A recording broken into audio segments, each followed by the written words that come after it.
Il-każijiet ta' HIV f'pajjiżna żdiedu b'mod sostanzjali fl-aħħar snin. Madankollu l-aħħar imwiet relatati ma' dan il-virus jew il-marda tal-AIDS f'Malta kienet 3 snin ilu. Dan joħroġ minn ċifri tad-Dipartiment tas-Saħħa Pubblika. Fil-fatt, filwaqt li fl-2015 u fl-2016 kien hemm 117 il-każ ta' HIV, kienu biss 2 il-fatalitajiet kawża ta' dan il-virus. Dan filwaqt li minn 7 każijiet ta' AIDS fl-istess żmien, 4 minnhom waslu għal mewt.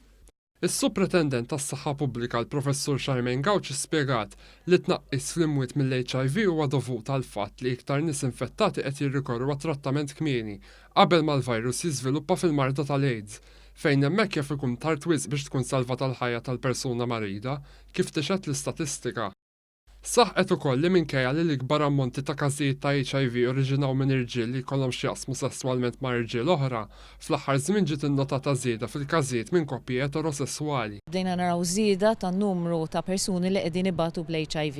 L-ikbar żieda kienet dawn l-aħħar 5 snin. Però qegħdin naraw sitwazzjoni wkoll li sforzi trattament li qegħdin noffru aħna qegħdin naraw li dawn in-nies li jkollhom l-HIV jiġu linkjati mill-ewwel ma' trattament, allura qed ikollna sitwazzjoni fejn ma jkollniex nies li jmorru għal AIDS li inti sitwazzjoni fejn persuna jkollu l-AIDS hemmhekk għandu ċans kbir li jkun fatali. Għalhekk is-sitwazzjoni f'Malta hija li m'għandniex iktar każijiet ta' HIV li jmutu għaliex ikunu bdew kmieni fuq it-trattament. Spjegat ukoll qed issir ħidma intensiva dwar għarfien u prevenzjoni minn dawn il-mart li jattakka l-immunità tal-ġisem u jirrendu l-bniedem iktar vulnerabbli lejn il-mart, minn sempliċi riħ sa mart serju bħal kanċer. L-ewwel binarju huwa fuq il-prevenzjoni fejn aħna ninkoraġixxu li jkun hemm l-użu tal-protezzjoni biex persuna ma jittieħedx minn persuna għall-oħra.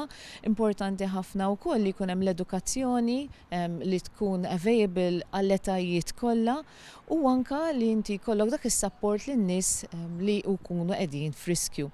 Hekk kif l-iktar mod komuni tat-tixrid tal-virus jibqa' l-kuntatt sesswali mingħajr protezzjoni, il-Professur Gauci appellat biex wieħed jersaq għat-testijiet regolarment.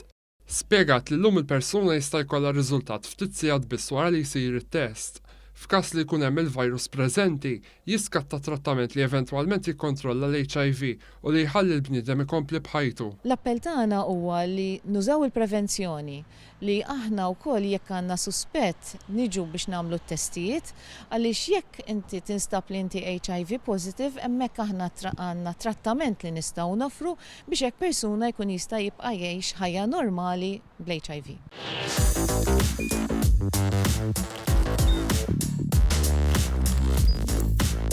Idħol fuq one.com.mt u hemmhekk tista' tara l-programmi kollha li jxandru fuq One permezz ta' One Play.